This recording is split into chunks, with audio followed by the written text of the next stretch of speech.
I got to be honest.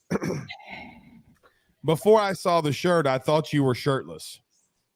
Oh, well, we can do that. I mean, I posted a shirtless pic on Instagram today. So, I saw that, and no, I do not. I just, you blended in well. yeah, there you go. You have my post noties turned on. I like that, man. I rarely post on the gram, man. That's the No, reason can I why. tell you what happened? What happened? Let's see I it. got on Instagram. It was the first thing I saw. I got off of Instagram. I was like, if that's going to be what it's like today on the gram, I'm not going to be here. Well, Zuck doesn't like me anyway on Facebook. Like he never boosts any of my stuff. So Facebook, Instagram, I'm just not gram material, man. I don't have a Me juicy. either. I don't have a juicy rear end. I don't have a Ponzi scheme to sell you. I don't have anything, man. Well, I'm at least you're not in federal court having to apologize to people in federal court like Zuck. But nevertheless. Yeah. All right. Huh? Water Bryant with us. Buddy, let's start here. Not LSU related, but I think it is clearly the topic that we got to lead off with because LSU is in this conference. On Friday, the SEC and Big Ten came to an agreement, and they're going to have meetings to try to, and I'm quoting, move college athletics into a better direction. This stemming off of Tennessee and Florida's investigation of Rashada and Nico Iamaleava. Carter, I'm not with them on this. I think it's stupid because I just come to the simple conclusion. Nico Iamaleava didn't break an NIL rule. He broke a recruiting rule. You can't be on a plane with a booster. Yeah, when you actually read the fine print, I've changed on this as well. At first I was like, oh, okay, the old guard is old guard, whatever. But when you actually read the details, this one was a little bit more explicit, right? We know the $8 million story and all that stuff. So I'm with you, Blake. It's very clearly a violation. And I understand it's going to feel a lot like Reggie Bush not having a Heisman Trophy, right? It's like it's not really that big of a deal in the grand scheme of things, but Tennessee broke rules, right? And the rules are set in place. So I totally get it, Blake. And to go along with your first point, I think everything that's happening with the SEC and the Big Ten is just going to change college sports forever. And I think what's happening right now with that, Blake, is just as important as anything, just as important as NIL or conference realignment. If those two decide to break away and not have the NCAA, I know how you feel about it. And there's a piece of me that wants them to break away. And there's also a piece of me that's like, man, college sports was a great thing. And the one thing I would say to everyone, Blake, that well, the NCAA didn't break it. I mean, they haven't handled it well at all. They weren't prepared. They didn't get prepared. They didn't do anything to protect it. And for that, I hate them for it. They are not the ones, okay, technically, that started all of this. When the Ed O'Bannon case went to the Supreme Court could have easily put guidelines in place for NIL in the transfer portal. Or maybe not the portal because it wouldn't be a relative thing, but they could have easily put in NIL guidelines of what an antitrust is supposed to look like, what players can and can be compensated, and we'd be done. We would be done. So we as America, rest in peace, Toby Keith, okay, legitimately failed at the highest of levels.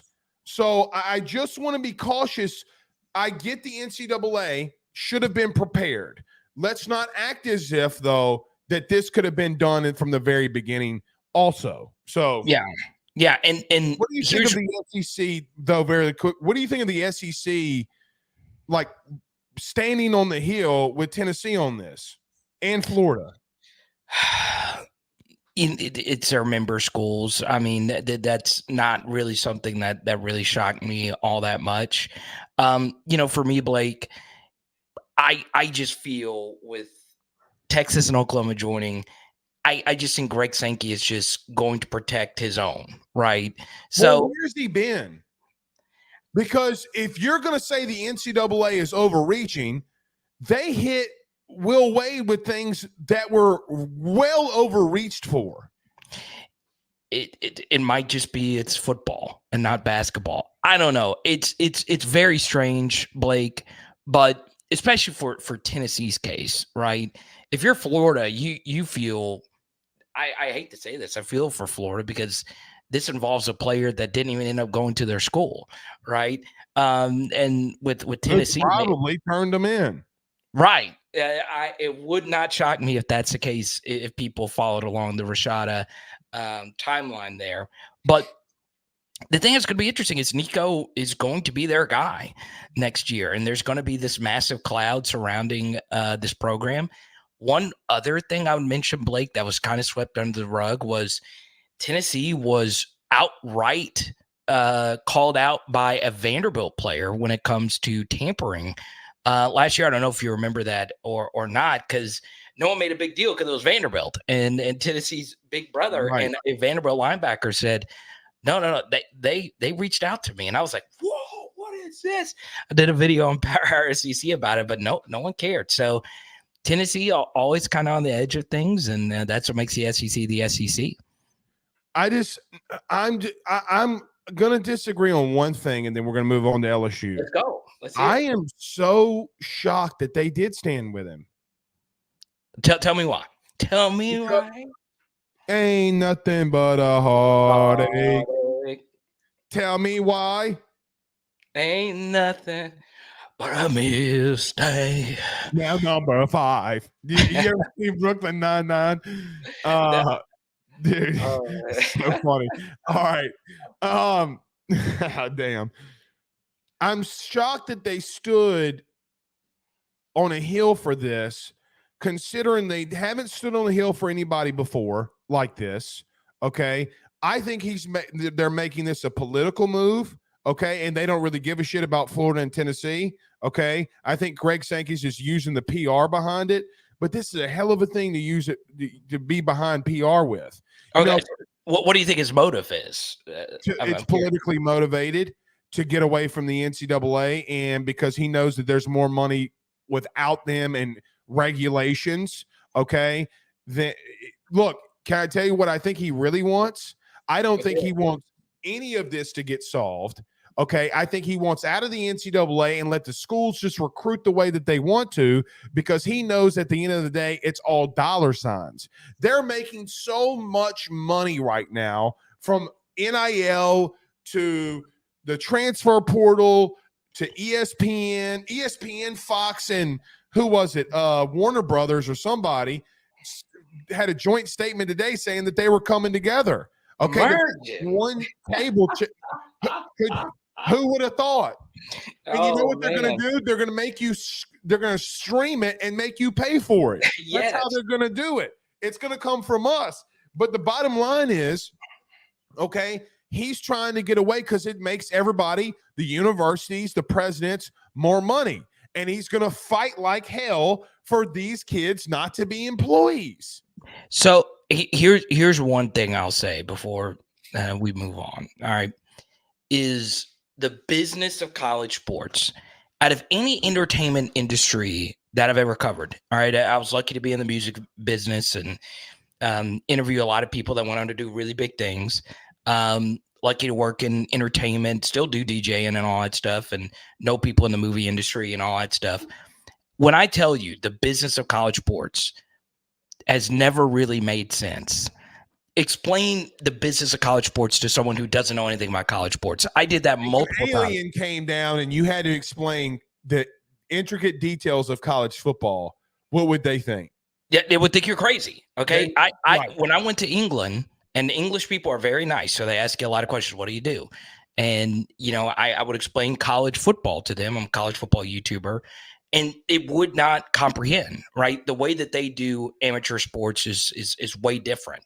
I bring that up for those that want to break away from the NCAA, and I strongly do believe that they should understand that the business of college sports is very fickle, okay? It is a weird thing to explain to people that one sport funds multiples of others, right? Both men and women. One sport does. Now, other sports make money. LSU baseball obviously is one of the few that do, but that makes no sense, right? That makes absolutely no sense that one sport subsidizes all the other sports. And once you understand that if you break away from the NCAA and football kind of becomes its own thing, we move along to every man for himself kind of mentalities, and the other sports will be affected, and a lot of other things would be affected by that. So I just want people to understand how weird the business of college sports actually is, and it's kind of exciting, but also kind of scary as we move forward when inevitably the SEC and the Big Ten break away from each other. All right, Carter, let's get to some LSU related stuff, Let's do it. which I mean, I guess that technically was. Terry Bussey going to be committing tomorrow at 9 a.m. Your thoughts on Terry Bussey? Yeah, Blake, as far as the inside, I mean, you're a way better insider than me, but everything I've heard is this is truly a coin flip situation. Normally somebody has one massive lean one way or the other. I'm just not going to tell anyone that it's going to be LSU or Texas A&M. I'm just going to go with the fan in me and the momentum. And what you said earlier about Bussey is true. Everything under Brian Kelly is a lot more stable. Texas A&M, obviously, transition phase. That's why I'm going to pick LSU over Texas A&M here. But it's not for any insight, knowledge, reason. Okay. But what I can tell you is this is a big time football player, right? And I think one thing that makes his situation very different is not only is his decision just kind of open, Blake, he is as ambiguous of a position you're ever going to see, right? This is a guy who played quarterback and safety, and he played every single snap of every single game. And a lot of the experts think he's best served as a receiver and a corner, right? So there's a lot of different things that are going through this young man's mind right now, and hopefully he ends up picking LSU. Me too. I think he can play, and I think that I don't know if he has necessarily a position, but dude's ball skills are just on another level. Pause, but on another level. I can't call it right now. I think there's a lot of confidence at LSU, but I can't make that call really quickly. Carter, Brian Kelly was in a press conference at the Senior Bowl last week, and I kind of felt like he was calling out Max Toscano, believe it or not, in one of his, we read the negative comments, whether they're right, wrong, or indifferent. Were you surprised that Brian Kelly said that, he listens to everything, even stuff on social media? And, I thought that line of or what he said was crazy there. Yeah. Here's the thing about Brian Kelly. He's going to be way more honest than most coaches. I'm just Well, going to be it's real. going to be a lot more thorough. Right. I'll tell you this, Blake. I think most coaches pay attention to the outside noise, even though they say that they don't. They know. Okay. They hear things. They listen to your show. They listen to my show, all the other shows. They'll get the press clippings. And if they don't, guess what? They have kids, cousins, aunts, uncles, friends that'll send them clips. Could you believe what so-and-so said about you here? They see things, right? They hear things, right? It's part of the job, right? And look, I think BK is doing a fine job, bringing in the coaches that he's brought in. And look, I think Brian Kelly also at the Senior Bowl did pretty well, backing up his coaching hires. So I think overall things are moving swimmingly, and I like the fact that BK's listening. And Brian, if you're listening right now, what's up, man? Good to see you. I don't think he's listening. It's interesting because he said he hasn't been able to have a lot of time with his coaches. And then Carter, we got camp in a month. We start spring in a month. What's the most interesting thing going into this spring? I mean, we got a month. We're a month away. What is the most interesting thing to you? What gates open up? What does Carter run to see what's going on with LSU? Yeah, it's just the coordinators getting used to their new jobs, right? I don't worry about any of the position coaches fitting in with what they were already doing, right? Yeah, it is a new job. Yes, it's going to be new, but Bo Davis is a legend. Kevin Peoples knows Blake Baker, also knows Blake Baker, and Corey Raymond is Corey Raymond, right? The coordinator's just getting used to calling the shots, and Brian Kelly, of course, is going to run practice the way he wants to run practice, but also getting the input from the OC and the DC now for how they want to go about drills and putting in their offense and defense and all of that. So that to me is the biggest thing, Blake. And then, of course, filling out the two deep, in particular on the defensive side of the football. Yeah, I do think that I want to see Blake Baker. I want to see. I don't. Is it crazy to me that I'm less worried? I'm not worried. I'm more intrigued about seeing Blake Baker because I feel more like I know what Joe Sloan's about to do. Does that sound nuts? And Joe's not really been a big time play caller. Like maybe because I feel this is how I feel. I don't worry about Sloan and Hankton or the offense because I know that they're going to perform well. Right. Like I still feel pretty strongly with the offensive line that they have, with what they have at receiver, what I'm hearing already about CJ Daniels. I'm not worried about it. But you know what I am worried about? Us getting our cheeks clapped, okay, in the interior. Like bad baby, getting our cheeks clapped. And you know who's going to be a good offensive line to test it against? This one. Right. So you're gonna find out really quickly in spring how good or bad this is up front. Because look, LSU's a lot of things. It's why they got beat last year, Carter. You can tell me the secondary all live long day. I call horseshit. They got their cheeks clapped up front, and it bit them in the ass. So I'm going to D-line, Bo Davis, have at it. Let's go. Because you're not going to get in the playoff if you don't, in my opinion. Speaking of playoff, let me ask you this. Kind of some buzz starting right now around Brian Kelly in the playoff. Is it must be playoff time for LSU or his seat starts warming up? I can't believe I'm hearing this or asking this, but it's what fans are asking. I got it 3 times today. Your thoughts on that? Yeah, I feel he's got to make it in the first 2 years of the 12-team format. I'll give him a pass. Why if you first don't 2 years? Because if you're LSU and you're at a top 5 job, and in the first 2 years you can't make a 12-team format, then that's when you mean like he's got to get to it once in the first 2 years? Yes, exactly. That's okay. I think that should be the absolute. There's no panic with you whatsoever if he doesn't make it year one. No, for this reason, right? Well, I look at the SEC this way. Texas is better than LSU right now. Georgia is better than LSU right now. Everyone else, it's up for debate, right? Alabama obviously major. You think that Alabama's not better than them right now? No, I can't say definitively they are, and I can't say definitively that Ole Miss is better than LSU right now. I can't say that. I feel pretty confident saying that about Georgia, and I feel not as confident, but pretty confident that Texas is better than LSU right now. Obviously, they're going to need a lot defensively to step in and step up right away, but I think LSU is in that 3-4-ish range, and I think there's some teams behind him that could leapfrog him. Look, I understand it's great you got Blake Baker coming over, but Missouri's still going to be really good, right? They've got the best receiver in the SEC, and they've got a really good quarterback and a really good coach, right? They just lost a lot of key guys on defense. And you go down a list of all the other SEC teams that should be pretty decent next year. I think LSU is in that range. And then, Blake, I feel like that's fair, right? You got a top 5 job. You've got unbelievable recruiting going your way. You got to make it in at least one of the first 2 seasons. But ultimately, it doesn't matter until Brian Kelly actually wins the national championship in the eyes of LSU fans. And for that, you're going to have to give him a lot of time to get that done. I agree. All right, last thing, walking out of the door here with you. We're Austin Brown joining us in about a minute. Big game tomorrow for Matt McMahon.